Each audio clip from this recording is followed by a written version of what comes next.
आता धान्याच्या काढणीबद्दल विचार केला तर काढणी आता पारंपरिक पद्धतीने काढणी केली आणि आता नंतर मशीन पद्धतीनं आलेलं आहे सुधारित पद्धत.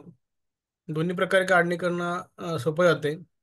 आता साधारणतः लागवडी सगळी बेडवरतीच असत्या. या आपले जे आपण गेल्या 10-10 वर्षामध्ये बऱ्याच लोकांची लागवड ही पद्धत ही बेडवरतीच आलेली आहे. त्यामुळं उंच बेड करणं, गादी वाफे करणं आणि गादी वाफ्याला दोन साऱ्या बाजू दोन्ही बाजूला लावणं आणि त्याच्यावरती आपल्या हळदीची एकंदर 8 महिन्याचा जो कार्यक्रम आहे तो चालू ठेवणं. ड्रिपची खतं असतील, फवारणीची खतं असतील, अशा प्रकारे आपण आपल्या हळदीच्या व्यवस्थापन करत असतो. त्यामुळं पारंपरिक पद्धतीमध्ये कुदळीनं खणणे लेबर लावून ही एक प्रथा आपण जनरली फॉलो केली जाते. बऱ्याच भागामध्ये हीच पद्धत वापरली जात होती आणि सध्या पण काही लोक असं करत आहेत. पण आता सुधारित पद्धत जी आहे, आता बाजूच्या फोटोमध्ये मला दिसत असेल तर बऱ्याच वेळा आता ट्रॅक्टरच्या ऑपरेटिव्ह मशीन आज आपल्याकडे उपलब्ध झालेल्या आहेत. त्या भाडे तत्वावरती प्रत्येक गावामध्ये याचे काही ठिकाणी जे हळदीची गावं आहेत त्या ठिकाणी उपलब्ध आहेत. आणि ह्याच्यामध्ये देखील सुधारित पद्धतीने काढले तर एक फायदा होतोच. लेबरचे कॉस्ट आणि हळदीची काढण्याची कॉस्ट जवळजवळ ह्याच्यामध्ये आपल्याला आर्थिक फायदा होतो काढणीमध्ये.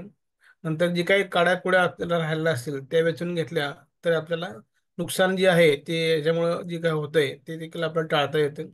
आणि बेड उंच असल्यामुळं मशीननं काढणं सोपं जातं. धन्यवाद. धन्यवाद सर.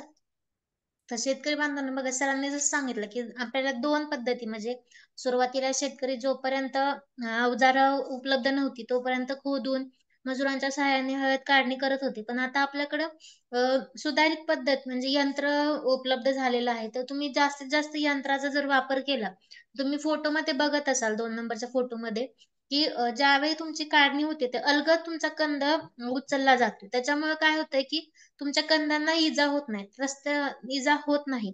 तर पारंपरिक पद्धतीमध्ये जसं बघायला गेलं की जर तुम्ही खोदून काढली तर ज्यावेळी तुम्ही कुदळीने किंवा टिकावाने त्याच्यावर घाव घालता तर आपल्या कंदांना इजा होण्याची शक्यता असते आणि आपला जो खर्च होणार आहे मजुरांवरती तो पण आपल्याला जास्त पडतो ऍज कम्पेअर टू मशीननी काढण्याचा. त्यासाठी तुम्ही जर बेडवरती, आता मोस्टली शेतकरी बेडवरतीच लागवड करतात.